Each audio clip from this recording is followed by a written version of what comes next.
Guys, welcome back to my channel. My name is Ebo, and this is your first time of seeing my beautiful face with my beautiful hair. You are so welcome. I do videos about faith, food, fun, and finance.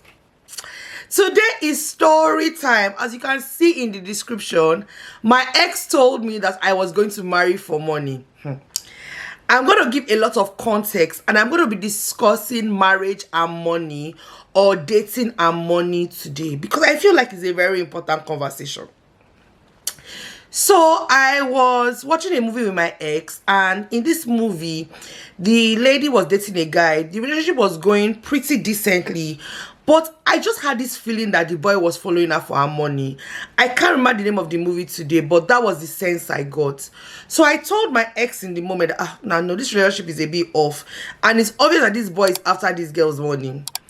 My ex was like, oh no, that where did I see that from?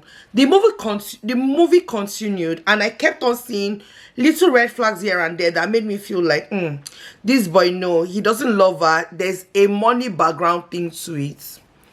I said it again to my ex probably 2 or 3 times during the space of watching this movie.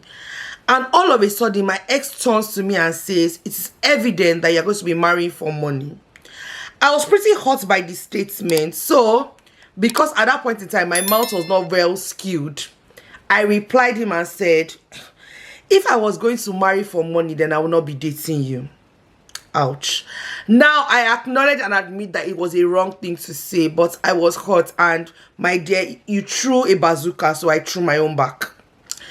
We had an argument, we had a squabble. I did apologize, and so did he, but alas, today we are exes, so maybe he really thought that, and maybe I felt like money was too important in our relationship. Anyway, that's not true, but we broke up for other reasons. Now I'm here to discuss the importance of money in dating and the importance of money in marriage. So I believe that you'll be dating to get married, and why it's important to look at money when you date people, because if you don't look at money, you're gonna enter problems, and I'm going to talk about it in the most realistic lens that I think that I should. I'll be listing points on why you should discuss money while dating, and red flags you should notice when dating that makes you just know that anyway, in my opinion, all this is in whose opinion? Ebon's opinion. So let's start. Number 1, you are dating a guy, and every time you go out, you are the first to bring out your wallet. Uncle, please. I'm not saying that you cannot date somebody who earns less than you. Some people don't even believe in that. But people like, okay, you can date somebody that earns less than you because both of you did not start your careers at the same time, one. Or both of you might be in different phases of your career. But every time you go out, you are always the breadwinner lady, my dear. Please, just look at that boy and just be like, watch him carefully. That's what I'm going to say. Watch him carefully. Number 2, you have realized that you are dating somebody, or when you are dating them, you want to bring up conversations about money, and they are very hesitant. They don't want to discuss finances. They don't want to discuss money. They always say, why are you always bringing up the conversation of money? Please be wary about such people, because I look at them and say, it's a conversation. I'm not asking you to bring out your money and count it in front of me. I'm saying, let's have a conversation about what money is, how you deal with money, and you're always hesitant. I feel like depending on what stage you are in your relationship, you should even be more afraid of these people. For example, if you meet a guy on a first date, I don't expect you to be discussing what he earns as a salary. But you have been dating someone for 6 months. You don't know what he earns. You don't know what she earns. You don't know how they plan their finances generally. See, for me, that's red flag. I'm so sorry. And in case you disagree, comment in the comment section. Number 3, you have been dating a guy and you do not know. So this depends on, as I said, how long you have been dating. You have been dating, you're in a relationship. I don't know how they categorize things nowadays, because apparently my sister says that there's exclusive, there's dating, there's relationship. As far as when you are dating somebody, you and them are exclusively together with no other parties, no other going on, eating or occasions with other people. But my opinion, as I said. So you are dating somebody, and then you do not realize that the person has a poor financial track record. Now, what do I mean by poor financial track record? The person keeps on shopping on credit cards and never pays them off. the person lives outside their means. So for example, the person earns a 30 or 40k pound salary and is driving a Range Rover that pays 700 or 800 pounds a month as payments. You need to look at them and say, sorry sir, sorry ma, are you confused? The person has acquired debt, as my sister says, not debts, debts, and is not paying off their debts. Now, a mortgage is a debt, but of course that's a long-term debt, which is like a form of investment. But a credit card is a debt that is not a form of investment. You are living, you keep on splurging on things that you should necessarily not splurge on. And this splurging on may even include you, the girlfriend. For example, he wants to, for example, he say, oh, I'm having a stressful weekend. He says, oh, let me pay for a trip to the Bahamas for you. Uncle has pinched all his pockets, paid or used all his credit cards to buy you a flight ticket. Sister, even you say you are wicked. These are things I say that when you see, you begin to wonder, money and dating, important conversations to have. There's something that people say about finances. Finances or money generally is a track record relationship. You look at the person's past to predict their future. So for example, somebody in their 30s like me, I would expect that over the last few years of you working, you have had a track record of saving money. If I meet a 30-year-old guy today who does not believe in savings, or we're talking about money and I say, oh, do you have savings that you have kept? Do you have savings kept, or do you invest? And he tells me, oh, I don't invest. I may be skeptical about investments. Okay, I can look at him and say, maybe his risk appetite is not that great. But then I say, okay, what of savings? You say, oh, I also don't have a lot of savings. And I now ask why, because there are reasons why people may not have a lot of savings. Number one, maybe they have just had to pay a down payment for a house. Maybe they have had to pay for education or something.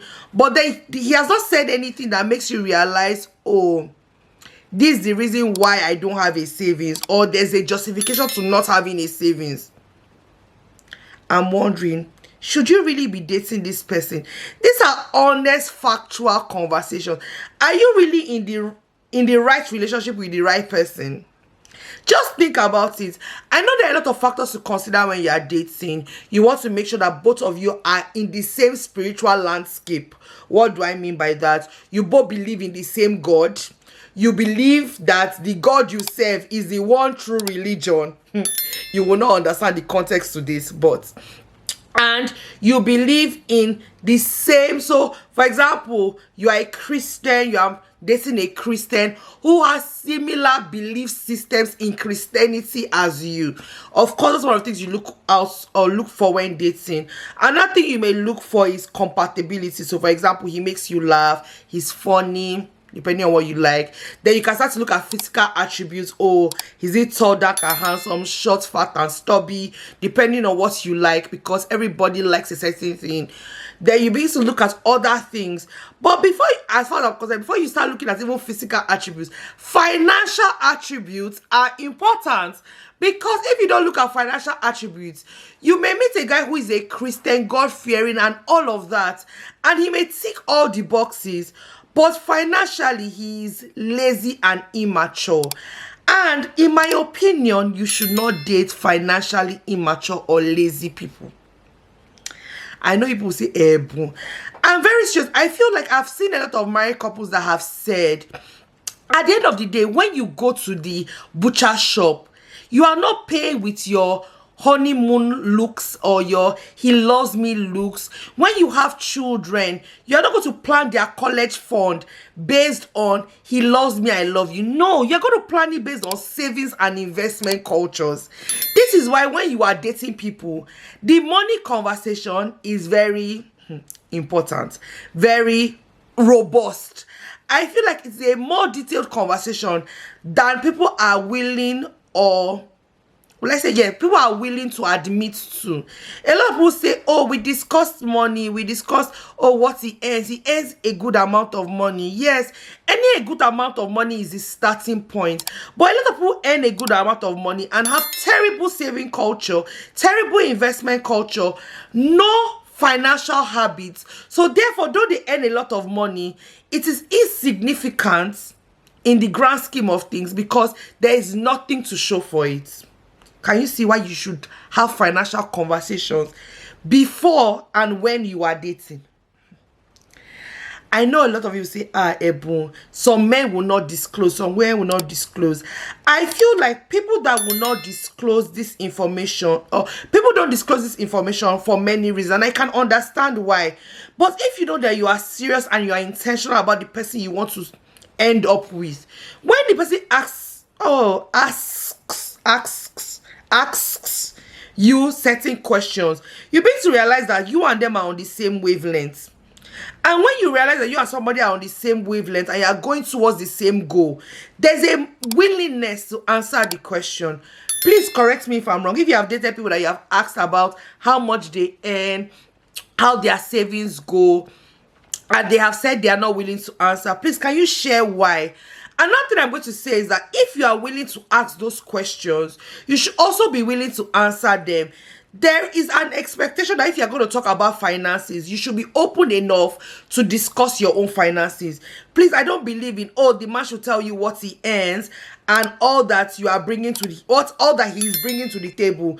And you cannot open your mouth and say, this is what you earn and this is what you are bringing to the table. I grew up in a house where my parents infused. What I mean infused, they explained and infused the benefits and disadvantages of having a smart or a silly or stupid financial financial lifestyle. If you choose to be stupid or silly about your financial lifestyle, it's gonna show.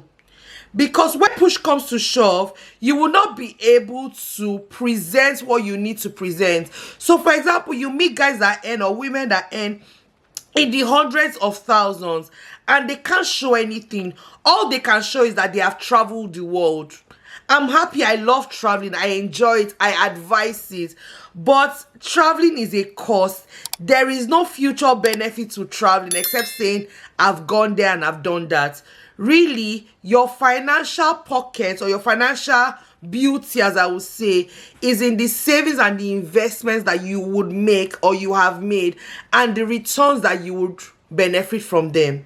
My uncle once told me something, that in your life you need to make sure that you have something that is paying for your lifestyle, which is not your salary. So for example, a side hustle, for example, an investment, so returns on investment, for example, interest on savings. So if you want to travel somewhere, you are not always pulling from a salary. It might be the returns from your investment over a period of time. So over 1 year, you say, okay, I invested 30k and I had returns of £2,000 or £3,000, and therefore I'm going to take £500 to splurge on a holiday. Not the whole returns, but a partial part of it.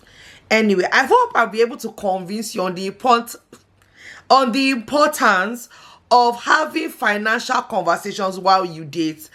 Because if you try and have it when you are married, you are so late. You should have it during your dating phases, or even before your courtship stages, in my opinion.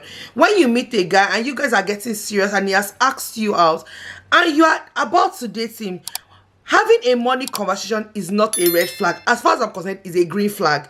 Because it shows that this person has a plan, has a structure, has a thought process or how money should be dealt with. And definitely, as you continue to date in the relationship, constantly conversing about money, investing, savings is also a positive thing. Anyway, I hope I have helped you see why it's important to discuss money in dating. If at this point you have not subscribed to the channel after I have ranted for this amount of time, it's not good. Please subscribe, please share, please like, and do all the things that you would normally do. I'll see you guys in my next one. Bye.